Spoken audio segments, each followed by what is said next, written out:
Bienvenidos al podcast del día 8 de octubre. Hoy es el Día Internacional de la Dislexia y del Pulpo. Yo creo que dislexia tenía el que decidió meter en el mismo Día Internacional el pulpo y la dislexia, porque la verdad que no lo entiendo, no comprendo cuál es la relación, igual al que lo hizo le pareció espectacular. Pero bueno, recordad también que los podcasts son del miércoles al domingo, con lo cual mañana no va a haber podcast. ¿Qué vamos a ver hoy? Os preguntaréis. Buena pregunta. Tenemos dos noticias de economía que las veremos al final. 3 de política internacional, ya que Hezbollah se ha sumado a Hamas en los ataques a Israel. Básicamente la política internacional va a ser sobre Oriente Medio hoy. También vamos a hablar de la concentración de Se Acabó que ha tenido lugar hoy en Barcelona, que ha sido un éxito rotundo. Vamos a ver las mejores imágenes en una nota de The Objective y otra de Libertad Digital. Veremos las declaraciones de Abascal, veremos las declaraciones de Isabel Díaz Ayuso, veremos también el plan de Feijóo por remodelar, entre comillas, el Partido Popular. Se viene purguita como la que ya ha habido en el Partido Socialista Obrero Español. Veremos también los cambios que pretende hacer Sánchez en política internacional. Parece ser que va a presentar a Óscar Puente como premio por la sesión de investidura a las próximas elecciones de Castilla y León para liderar Castilla y León. También suena Pilar Alegría para Aragón. Y alguna noticia más. Ese es el resumen de lo que vamos a ver hoy. Y empezaremos por las imágenes que nos ha traído... Bueno, primero por un resumen de la manifestación y luego ya por las mejores imágenes que nos ha traído la manifestación de Se Acabó. Decenas de miles de personas claman en Barcelona contra la amnistía. Líderes del Partido Popular y de Vox han participado en esta marcha con el lema "No en mi nombre, ni amnistía, ni autodeterminación". Decenas de miles de personas, 50.000 según la Guardia Urbana y 300.000 según las organizaciones, han salido a las calles de Barcelona este domingo para protestar contra la posible amnistía que el PSOE negocia con los independentistas. Tenéis vídeo en el canal principal donde he mostrado las imágenes de la concentración. También Progrestón ha subido un vídeo hoy grabado de la calle de Gracia, del Paseo de Gracia. No creo yo que hayan sido 50.000, ¿eh? Yo veía la calle llena. Vamos a ver las mismas imágenes que os comentaba yo. De Twitter, lo ha subido ella, es una toma cenital, imagino que es de un balcón. Y a mí me da la sensación de que había bastante más gente. Vamos a contemplarlo. Vosotros decidme si os parece que aquí hay 50.000 personas. Empieza a grabar en el inicio de la manifestación, que estaría por aquí, y ahora va a hacer una toma que va a recorrer toda la calle. Y como podéis comprobar, voy a quitar el volumen, como podéis comprobar, hasta donde alcanza la vista esto está lleno. Estamos hablando de todo el Paseo de Gracia. Aquí no hay 50.000 personas, aquí yo creo que hay bastantes más. Lo que pasa es que intentan vender el relato de que esto ha sido un pinchazo. Por cierto, también veremos, que se me ha olvidado decirlo en el encabezado cuando os he presentado el podcast, cómo están convulsionando desde Esquerra Republicana y desde el PSC. Bajo el lema "No en mi nombre, ni amnistía, ni autodeterminación", los manifestantes han partido desde el Paseo de Gracia para terminar ante un escenario instalado en Gran Vía. Entre los asistentes, numerosos líderes como Alberto Núñez Feijóo y Santiago Abascal. Entre los representantes del Partido Popular ha estado también Juanma Moreno, Jorge Azcón, Isabel Díaz Ayuso, y también han acudido líderes de Ciudadanos como Carlos Carrizosa y Adrián Vázquez. Durante el recorrido, los manifestantes han gritado consignas como "Puigdemont a prisión".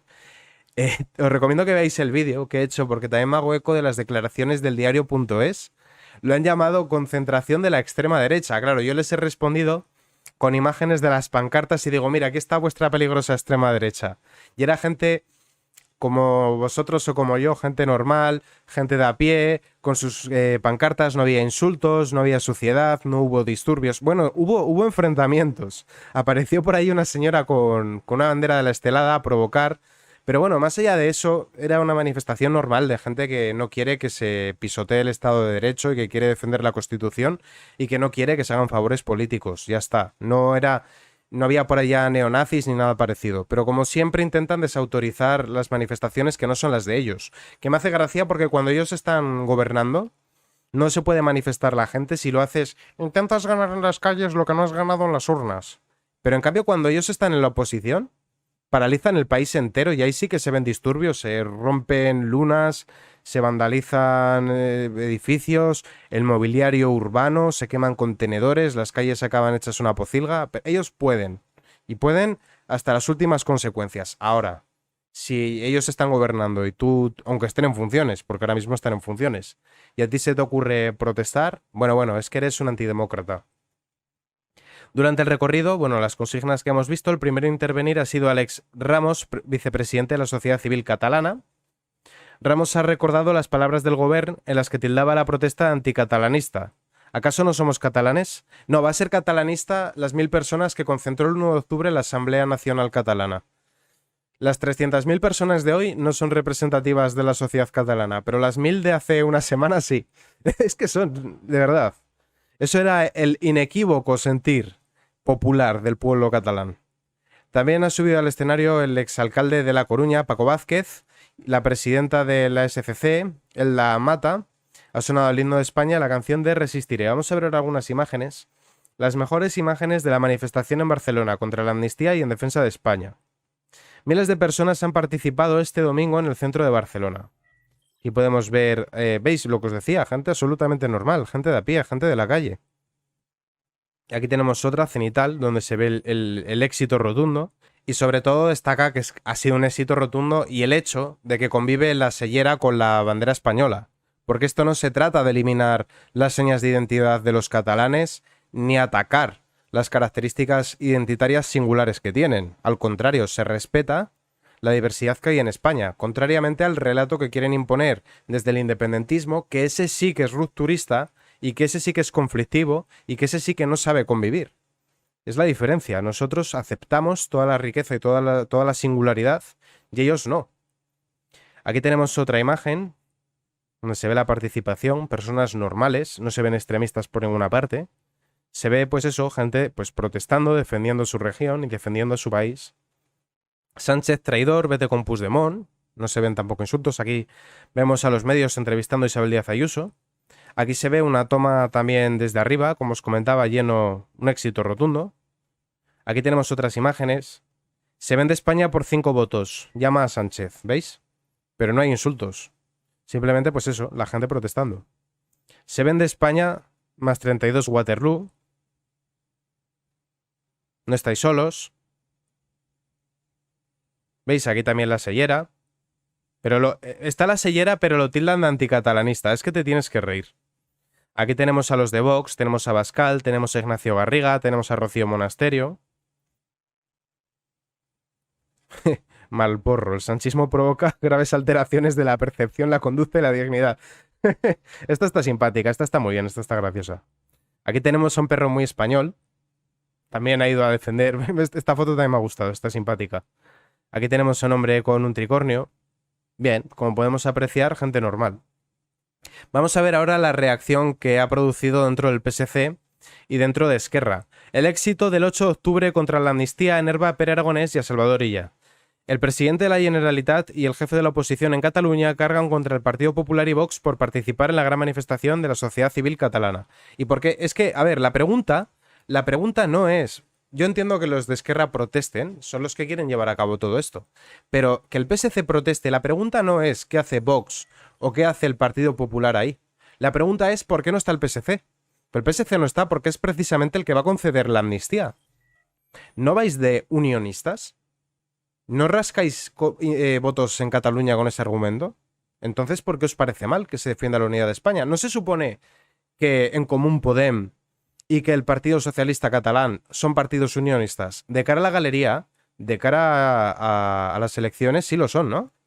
Pero luego, de facto, son los que quieren promover la amnistía y los que no tienen reparo en hacer concesiones a los que el 1 de octubre cometieron un delito de sedición y otro de malversación. No se lo esperaban y no han dudado en arremeter contra los participantes de la histórica y masiva manifestación de sociedad civil catalana. La verdad es que yo tampoco esperé esta cifra, ¿eh? Yo era bastante pesimista antes de que se produjese la manifestación. Digo, bueno, en vista, pero también por un contexto, ¿no? En vista del resultado electoral, en vista de las últimas concentraciones, como que había cierta desmoralización, ¿no? Había como un sentimiento de pesimismo. Yo digo, bueno, la sociedad española es dócil, la sociedad española es sumisa, el español tiene la memoria corta. No me imaginé este éxito, la verdad. El presidente de la Generalitat ha tratado de identificar a las decenas de miles de participantes en la manifestación con la ultraderecha. Esquerra, ¿tú no te carteabas con el señor austríaco de bigote, igual que los del PNV? ¿Con quién os mandabais cartitas, los de Esquerra? ¿Eh? ¿Con quién os mandabais cartitas? Pero ahora venís aquí a señalar de extrema derecha a los demás. ha cargado contra el PP y Vox y ha dicho que su único mensaje para Cataluña es el de la venganza, la represión y el odio. No, no, no, no te equivoques. El interés es representar a los catalanes que quieren seguir siendo españoles y sobre todo defender los derechos de aquellos catalanes a los que les estáis diciendo que su propia región no es suya y a los que tratáis como colonos o como charnegos o como ciudadanos de segunda en su propia tierra. A pesar del éxito de la convocatoria, Aragonés ha calificado la manifestación de fracaso y el gobierno catalán trató de amedrentar a los posibles manifestantes el pasado martes, cuando una portavoz de la Generalitat tachó a los convocantes de catalanófobos. Hoy en día todo es fobia. Si tú promueves hábitos alimenticios saludables y hacer deporte es que eres un gordófobo. Si tú defiendes la unidad de España es que eres un catalanófobo. Si tú defiendes que la inmigración ha de ser bajo los mecanismos legales y que tiene que ser ordenada y que tiene que ser haciendo un control, verificando quién entra y quién sale, eres xenófobo. Si tú no quieres que adoctrinen a los niños en ideología de género, eres homófobo. Si tú no quieres cuotas, no quieres discriminación positiva, eres misógino. Todos son fobias. Todos son fobias, todos son problemas. Enseguida te ponen la etiqueta de no sé qué fobo y punto. Y muchas veces lo que defendemos es la igualdad ante la ley, la separación de poderes, simplemente, pues bueno, que se cumpla la ley, pero ya te ponen etiquetas. Se acabat, la amnistía nos va a llevar a la situación de 2017. La presidenta de la asociación, Julia Calvet, conversa con The Objective. Julia Calvet aún recuerda su primer escrache, fue la Universidad Autónoma de Barcelona, uno de los espacios públicos en los que el independentismo, en los años duros del Procés, demostraba su músculo. Explica que por entonces no era presidenta de la asociación, que ella y sus compañeros estaban a un palmo de centenares de jóvenes con el rostro cubierto que les increpaban y que les arrojaban objetos y que los mozos de escuadra no intervenían. Me llama la atención que hablan de que son los representantes del pueblo, hablan de respeto, luego son los más violentos, pero además son cobardes. ¿Por qué se cubren siempre la cara? Esto es lo que hacían los borrocas. Los borrocas, estos al final sabéis cómo yo conozco más el tema del independentismo vasco porque me ha tocado de cerca, no tanto como el catalán. ¿Sabéis cómo se arregló el tema de los borrocas y la cale borroca y los batasunos y los pitotes? Era cada viernes, cada sábado era barricadas, quema de contenedores y tal. El norte era terrorífico. No únicamente País Vasco, ¿eh? Eso afectaba a toda la zona norte. ¿Sabéis cómo se arregló? Especialmente en San Sebastián y en Bilbao, que es donde más la liaban. Primero, dándole más poder a los belchas. Llegaban los belchas, que es la unidad antidisturbios de la Ertzaina, bajaban, repartían. Y la segunda cosa que se hizo fue mandar la recetita a los padres. Porque que sepáis que a quienes mandaban a liarla eran menores. Sacaban a los menores, a los cachorros, y les decían, quema los contenedores, o rompe las lunas, o vandaliza este cajero, lo que fuere. Como era menor, pues entonces empezaron ya a mandar la recetita a los padres, a pagar. Esto está valorado en tanto dinero. Paga. Y se cortó de raíz. Y por supuesto has de ir identificado por la calle. Porque si tú te cubres la cara, yo he de presuponer que para nada bueno es. ¿Vale? ¿Y qué va a haber que hacer al final? Pues en Cataluña aplicar las mismas políticas que se aplicaron en los años duros, en los 80 y en los 90 en País Vasco. Explica que por entonces no era presidenta, iban con el rostro cubierto, los Mossos no intervenían y solo contaban con la protección de 8 agentes de seguridad privada. Lo pasé muy mal, era la primera vez, no sabíamos qué iba a pasar y estábamos presionando al rector para que diera la entrada a los agentes. Salieron de una pieza, al menos en lo físico, una vez intervinieron las fuerzas de seguridad. Julia lo cuenta con normalidad, acostumbrada a vivir habitualmente lo que nadie nunca debería vivir en su vida universitaria. Pero ¿cómo es volver el día siguiente a las aulas? ¿Cómo es regresar para sentarse al lado de la persona que unas horas antes amenazaba tu seguridad en el campus, te insultaba, te vejaba? Los miembros de Sacabat prometen que lo llevan con total normalidad. El día siguiente no es muy difícil para nosotros. Como la mayoría compartimos clase después de que hayan tenido que intervenir los mozos, e incluso hayan venido políticos a quienes se les cae la cara de vergüenza es a ellos. A mí me ha pasado de estar en una carpa que te presionen con golpes, con insultos, con amenazas y que luego al día siguiente te estén pidiendo un trabajo o que te estén diciendo a ver si quieres ir con ellos en el grupo. Es curioso. Aquí esto lo estudian. Vosotros no sé si alguna vez habéis estudiado la psicología de masas, la dinámica de grupos y tal. Es interesante, es un campo de la etología humana, de la sociología, de la psicología que es divertido. Lo que suele suceder, esto es lo típico, se empezó a estudiar también mucho con el tema de los hooligans en el fútbol. Decían, ¿cómo es posible que se junte un empresario, un abogado, un currito, un tal, un cual, que no tiene nada que ver, no se conocen y de repente se lían a palos con gente que no les ha hecho nada simplemente porque son de otro equipo. ¿Sabéis qué ocurre? Que cuando tú tienes sentimiento de pertenencia al grupo y además estás actuando dentro de la masa, tú crees que la responsabilidad individual se diluye en el grupo. Tú no lo ves tanto como que le has arrojado una piedra a una persona por ser de otro equipo de fútbol o por tener otras ideas políticas o por tener otra religión o el motivo que fuere. Tú lo ves como que tu grupo está peleando con el otro grupo, pero no sientes que eres tú el que lanza la piedra. Y si le pegan al que está al lado tuyo, no lo ves como que han golpeado al que está al lado tuyo, lo ves como que te están agrediendo a ti y al grupo del que formas parte. Y son personas que tú no conoces, con otra realidad socioeconómica, simplemente comparten afición de que son hooligans del mismo equipo de fútbol. Que, por cierto, a mí eso me parece lo más antideportivo que hay. Y me parece que si quieres a tu afición no la degradas con este tipo de actos, ¿no? A tu afición y a tu club. Pero es lo que ocurre y seguramente los hechos que estamos viendo ahora en Palestina e Israel tengan bastante que ver con todo esto. De no, es que son ellos contra nosotros. No, igual resulta que sí, tú tienes la ciudadanía israelí, el otro tiene la ciudadanía palestina, tú le llamas Yahvé, él le llama Alá, pero seguramente tengáis en común que os gusta, ¿qué te digo yo? El Scalestric o los juegos de Nintendo, lo que sea, y seguramente en otra circunstancia podríais ser grandes amigos, pero en este contexto concreto pues os veis como el enemigo y el otro, ¿no? Pues esto se estudia y es fascinante y se ve bastante como ese sentimiento de que no es tu responsabilidad y que la culpa se diluye. Ha sido el grupo, no yo. Incluso esto puede detonar en violaciones grupales, en limpiezas étnicas, en auténticas escabechinas y barbaridades. Continuamos. Esta joven abogada explica que tiene varios casos pendientes que resolver en los tribunales y a pesar de la valentía, lo cierto es que el independentismo ha conseguido varias victorias involuntarias, imponiendo un clima de opinión en el que las personas como Julia descartan hablar de política a nivel laboral. Una de las cosas que yo agradezco de haberme venido a vivir a Canarias es que la sociedad está muchísimo menos politizada que en el norte de España. Yo también vine aquí con la costumbre de que si estás, por ejemplo, en una terraza y vas a hablar de política, tienes que bajar el tono de voz. Y me estaba costando bastante desacostumbrarme a eso de hablar susurrando de política, de que se pueda hablar de política en la calle. Y se agradece también que no haya tanto tema de algunos monotemas que terminan aburriendo. La normalidad de Sánchez en Cataluña, los delitos de hispanofobia se disparan un 20% en un año. Este domingo Cataluña se manifiesta contra la amnistía.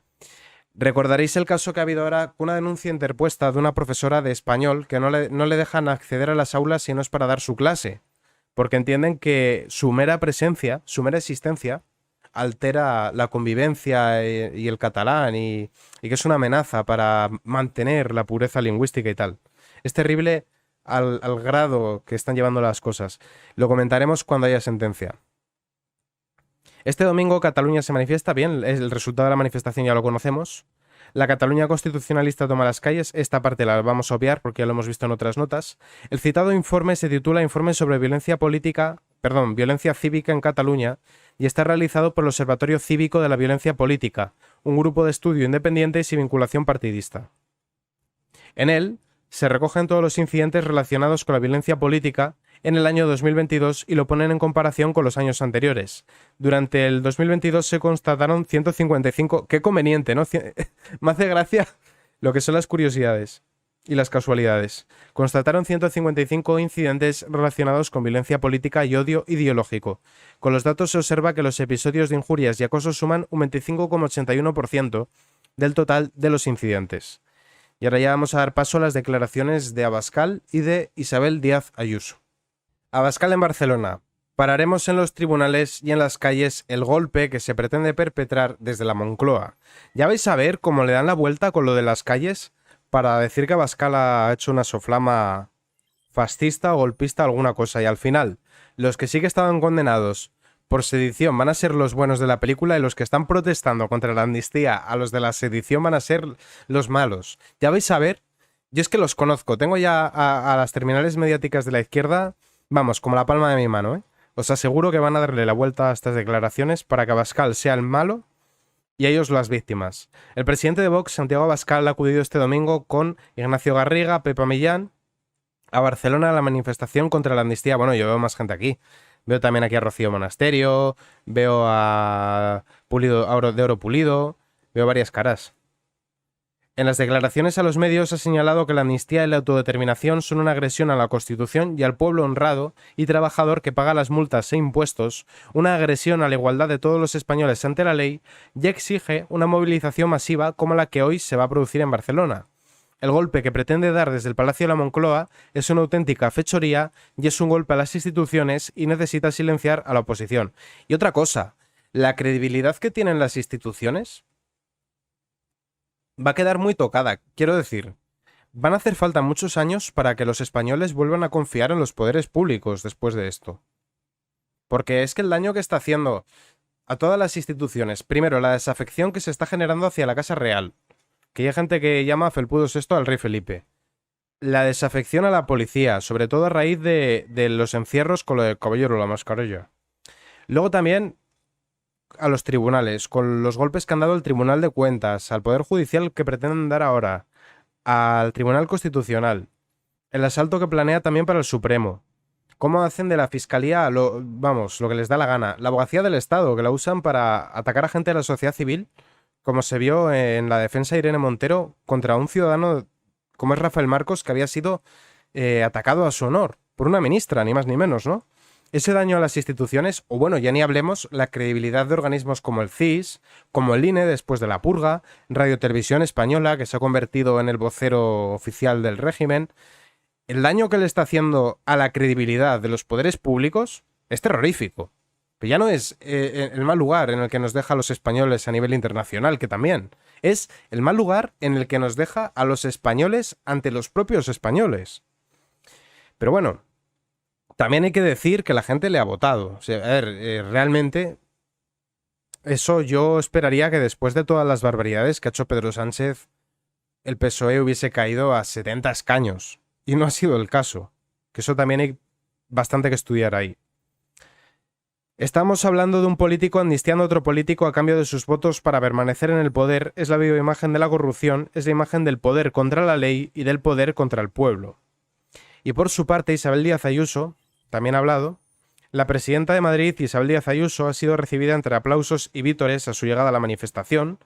Ayuso acude a la capital catalana con todo su gobierno. No se puede cambiar la historia de España y de Cataluña por 7 votos. Lo que pasa a Cataluña afecta al resto de España. Los catalanes no están solos. Después de atender las preguntas de OK Diario, Ayuso ha mantenido un breve encuentro con miembros de la plataforma de estudiantes Seacabat. Ayuso en la manifestación de Barcelona, según ha señalado Ayuso, son un ejemplo, la libertad hay que defenderla y desde Seacabat es lo que han hecho. La libertad se defiende cada día, es un enorme orgullo, un orgullo enorme, un apoyo muy grande ha señalado, y ha recordado los violentos gritos de pim pam pum, que no quede ni uno, que les dedicaron los separatistas en el escrache. Y ahora vamos a ver por su parte la purga, bueno, purga no, igual la remodelación que se quiere hacer dentro del Partido Popular. También aquí quiero que os fijéis, esto sí que quiero que, vamos a poner el foco un poco, vamos a ser un poquito pillos. Recordad que recientemente Abascal anunció cambios dentro de Vox, que es normal que quieran achicar el peso de la institución después de la pérdida de escaños que ha habido, ¿no? Es entendible que Abascal diga, mira, vamos a ver qué... Bueno, si hay un par de competencias que las puede llevar una sola persona, lo hacemos así. Y ya estaban hablando de crisis en Vox, Buxade gana poder. Bueno, Vox en guerra civil, Vox va a desaparecer. Ahora dentro del Partido Popular estamos viendo lo mismo, que se van a hacer cambios, y en cambio aquí las terminales mediáticas del PP no hablan de crisis, no hablan de purga ni de remodelación. Yo voy a ser bueno, voy a llamarlo remodelación, pero de igual forma que ha habido una remodelación en Vox, no una crisis interna ni nada parecido. Feijóo agita al PP al anticipar una remodelación. La confirmación pública por parte del Partido Popular de que Alberto Núñez Feijóo, que una vez haya gobierno, realizará cambios en la dirección nacional de esta formación y el grupo parlamentario ha agitado la vida interna de los populares.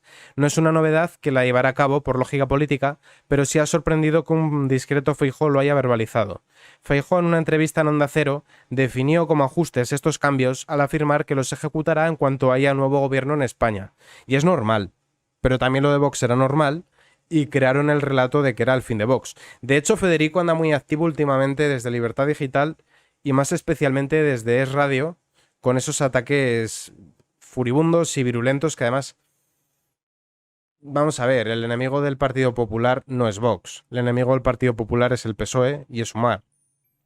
Pero bueno, también yo creo que sí que es cierto que Federico ha hecho mucho daño a Vox, pero creo que también se está haciendo daño a sí mismo, porque hay mucha gente que ya no quiere escucharle, o que pone radio solo cuando va del Pino o cuando va Girauta. Así que él sabrá.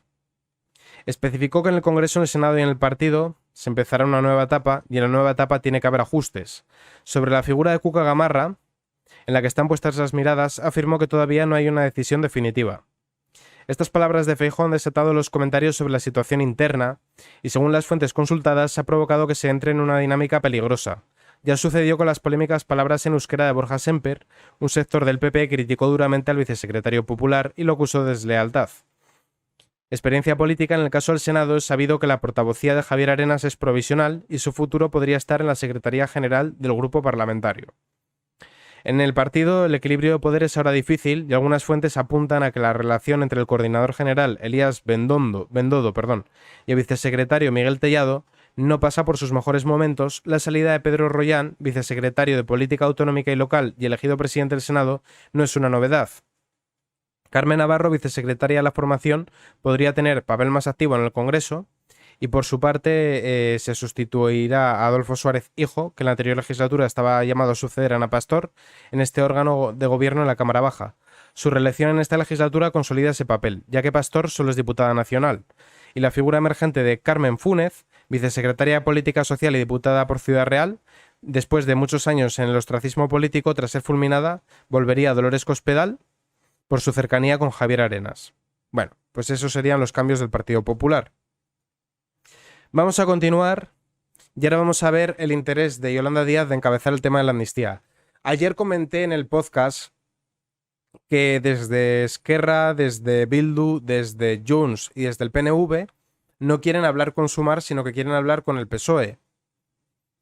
Claro, eso significa que Yolanda Díaz pierde protagonismo. Todo esto en una coyuntura en la cual esos 5 diputados de Podemos se le pueden amotinar y en un contexto en el que Pablo Iglesias está todo el día dedicándole su tiempo a ella. Porque la verdad que la obsesión lo de Pablo Iglesias está mal el tío, ¿eh? Es una obsesión, es enfermizo. Mirad que Yolanda Díaz, como podréis imaginar, dado que yo estoy en las antípodas ideológicas de ella, no es santa de mi devoción. Tampoco le tengo un odio personal porque a nivel personal no me ha hecho nada.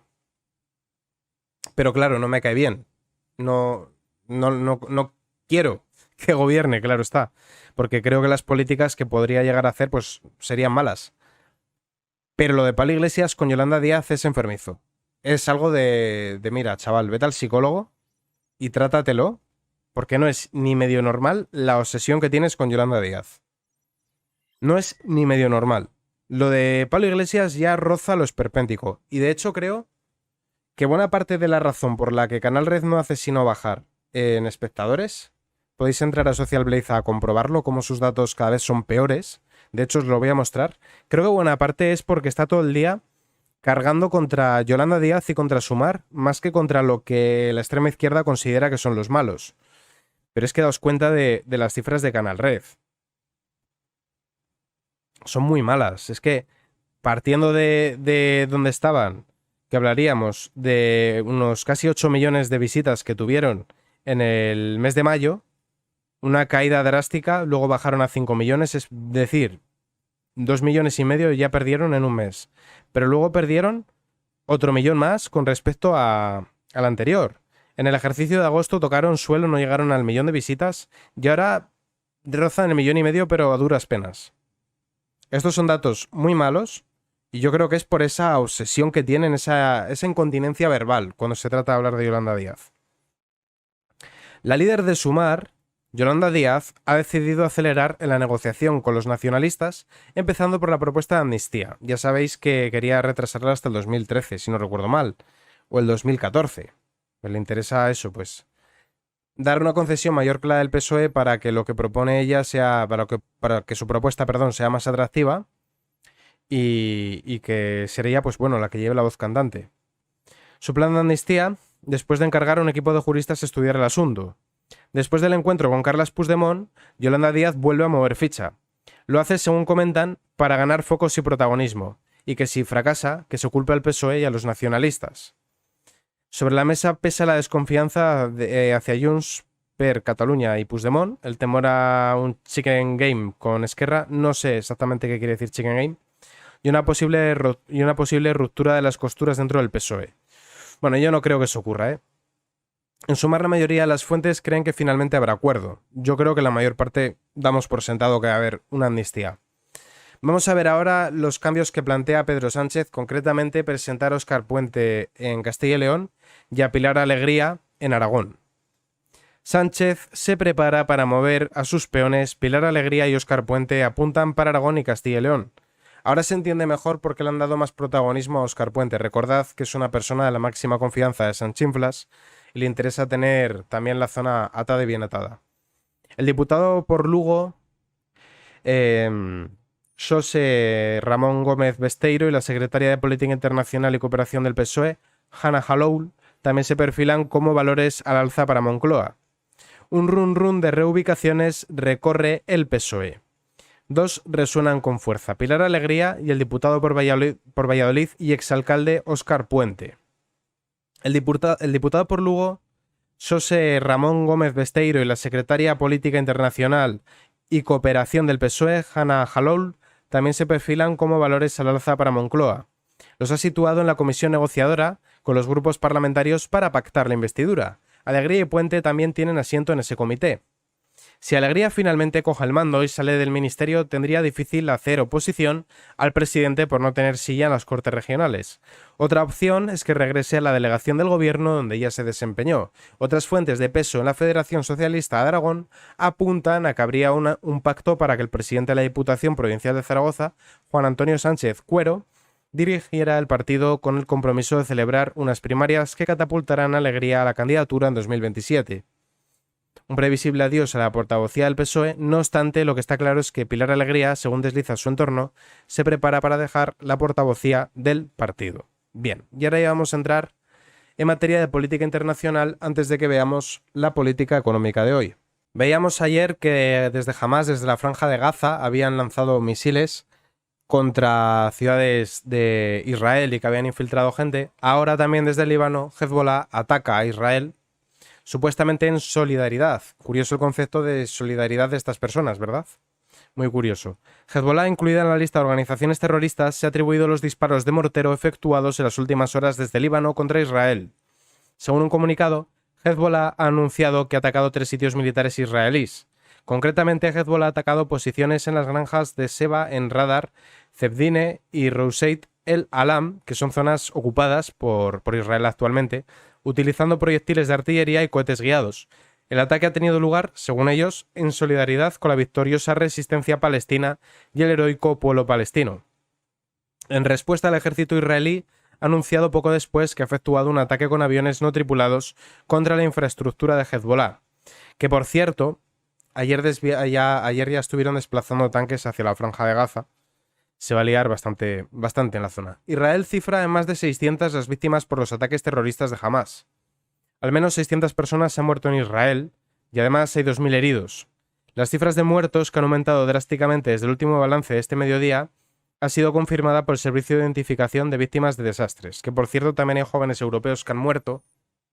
Eran jóvenes que se dedicaban a ver, eran de ONGs y tal, que se dedicaban a acoger a refugiados, entre comillas, del Mediterráneo que llegaban a las costas de Italia y de España y de Grecia. Y estaban allí en una rave, en un concierto por la paz, un concierto que, bueno, fue atacado. Las imágenes que hemos visto han sido lamentables, sobre todo por el trato vejatorio que le han dado a los cadáveres, los terroristas de Hamás. La cifra de muertos, que ha aumentado drásticamente, ha sido confirmada por el Servicio de Identificación de Víctimas de Desastres. El Ministerio de Salud israelí cifró los heridos en 2048. Las fuerzas de seguridad israelíes han tomado el control de una comisaría de la policía en la ciudad de Sderot, al sur de Israel, tras un enfrentamiento de horas donde se habían refugiado los terroristas. El comandante de la policía fronteriza, Amir Cohen, ha elogiado a los agentes. También, enorme cagada del Mossad al no ser capaces de anticipar esto.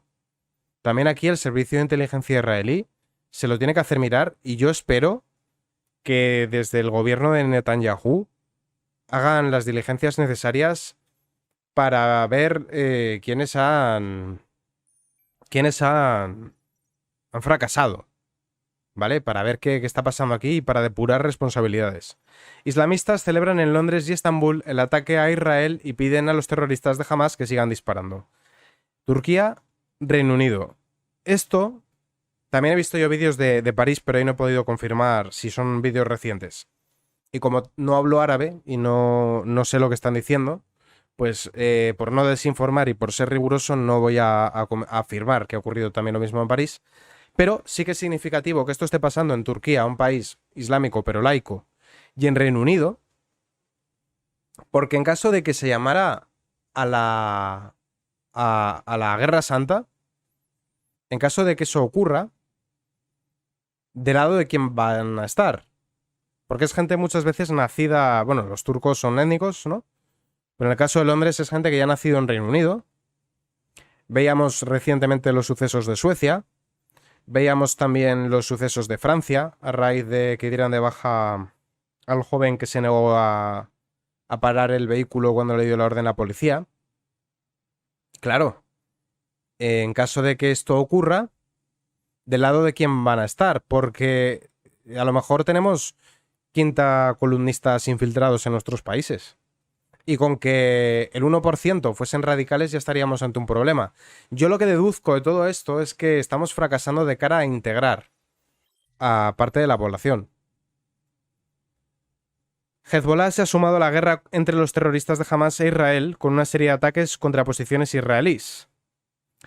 Mientras, en las redes sociales se han compartido vídeos de islamistas celebrando en Londres o Estambul el ataque a Israel y pidiendo a Hamas que sigan disparando. Las brigadas Zedin al-Qassam de Hamas han confirmado que sus efectivos siguen enzarzados en combates. Sderot ha sido uno de los principales focos de conflicto de esta pasada noche. 3 horas de enfrentamientos, la policía israelí ha acabado con todos sus ocupantes y ha demolido el lugar. El capítulo general de víctimas deja por ahora 350 muertos. Bueno, ya hemos visto que esta cifra se amplió después a 600. O sea que en el transcurso de esta nota a la otra, que ha sido de pocas horas, ha aumentado, se ha disparado. Entramos en materia de economía. El formidable proyecto del puerto de Valencia que molesta a Yolanda Díaz y depende de las negociaciones de Pedro Sánchez. La terminal norte del puerto de Valencia, una obra decisiva para España y ya comenzada, aguarda el último trámite del gobierno central. Un macroproyecto que conlleva más de 1.000 millones de inversión privada y la creación de miles de empleos lleva 10 meses parado en la mesa del Consejo de Ministros. Se trata de la construcción de la nueva terminal del puerto de Valencia. Y yo aquí me pregunto. Vamos a hacernos preguntas. ¿Tendrá que ver con que un puerto internacional en Valencia perjudica a los intereses de la oligarquía independentista catalana? ¿Tendrá que ver con que de repente ha habido unas elecciones el 28 de mayo y se ha desalojado a Compromís y el Partido Socialista del País Valencià, que ya sé que no hay un País Valencià, pero el partido se llama así, del gobierno valenciano? ¿Tendrá que ver? Bueno, que cada quien piense o cada quien imagine qué puede estar pasando. Vamos a ver qué pasa. Tras este retraso inexplicable, si no es por razones políticas, estaría por un lado la oposición de Compromís y Sumar y del otro, la presión del separatismo catalán. El puerto podría haberse convertido en uno de los asuntos sobre la mesa de las negociaciones para formar gobierno. Las cifras de la Terminal Norte, el proyecto para ampliar el puerto de Valencia lleva 2 décadas en marcha, arrancó en 2000, y tras los preceptivos estudios y permisos, entre ellos declaración de impacto ambiental, comenzaron las obras. ¿Quiénes están implicados? Bueno, pues tenemos a la naviera MSC, la mayor del mundo, que fue seleccionada para desarrollarla. Las cifras que recoge el puerto de Valencia sobre el proyecto hablan de una inversión pública de 542 millones de euros para construir el solar de la terminal, con una línea de atraque de 2 kilómetros. Me llama la atención que mientras podríamos estar... Bueno, yo soy de la opinión de que donde mejor está el dinero es en el bolsillo del contribuyente. Pero, puestos a destinar el dinero a donde hace falta, se podría destinar pues precisamente a estas obras que atraigan inversión extranjera, que permitan emprender a los españoles, que creen puestos de trabajo, que ayuden a que España sea una economía puntera, que ayuden a sentar las bases de un país próspero para nuestros hijos. Y sin embargo vemos que el Ministerio de Igualdad, para las chochocharlas, para colocar a los amiguitos y tal, recibe el mismo dinero de la inversión para crear un puerto que hemos visto que iba a crear miles de puestos de trabajo y contribuir a generar muchísima riqueza. Daos cuenta de cómo se dilapida el dinero. Que es que el Ministerio de Igualdad al año se funde lo que ha costado. Es que es dantesco, verdaderamente. Estamos viendo cómo hay zonas que no están comunicadas en España. El abandono del ámbito rural, la España vaciada precisamente por falta de infraestructura.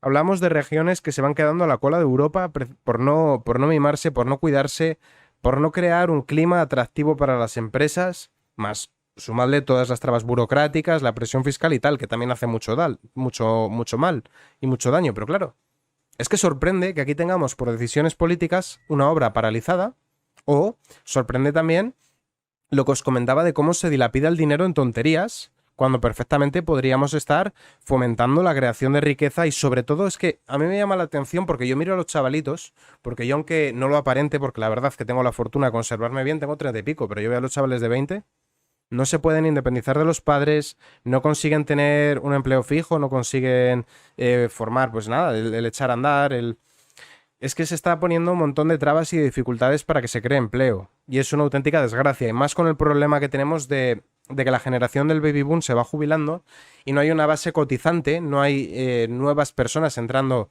al mercado laboral para pagar esas pensiones, más ese estado elefantiásico del bienestar que tenemos en este país, que está sobredimensionado, cuando ni siquiera estamos dando la oportunidad a que se creen puestos de trabajo nuevos. Pero bueno, el proyecto, según datos del Puerto de Valencia, supondría la creación de 5.000 puestos de trabajo, así como que se multiplica la capacidad. De los 7 millones de contenedores actuales se pasaría a 12 millones, 5 millones de contenedores más, cifras que permitirían que el puerto continuara codeándose con los puertos más importantes de Europa. Y ahora voy a haceros una búsqueda, mirad esto. Mientras en España hacemos el canelo, mientras en España hacemos el tonto, quiero que veáis esto. Marruecos, Tánger Med, mucho más que un puerto. El complejo de Tánger Med es mucho más que un puerto de gran calado. Su éxito se apoya en su magnífica situación estratégica. Tened en cuenta que mientras en España no invertimos en infraestructura y nos vamos quedando rezagados, nuestro espacio... es que a veces olvidamos que España a nivel geográfico se encuentra en un enclave privilegiado, porque es la salida al Mediterráneo y al Atlántico, si lo preferís, el paso necesario de todas las mercancías que entran por el canal de Suez, ya para salir a las Américas o para la costa occidental africana, ya no hablemos de toda la costa occidental europea, más las Islas Británicas. España ocupa un puesto estratégico y estamos permitiendo por torpeza que ese lugar estratégico, la tostada, nos la coman los marroquíes. Mientras en España el puerto de Valencia, impacto medioambiental, perjudica a mis socios independentistas, no sé qué, mientras hacemos el canelo, tenemos a los marroquíes construyendo uno de los mayores centros logísticos y uno de los mayores puertos del mundo. Y nos van a comer la tostada precisamente por una cuestión de torpeza.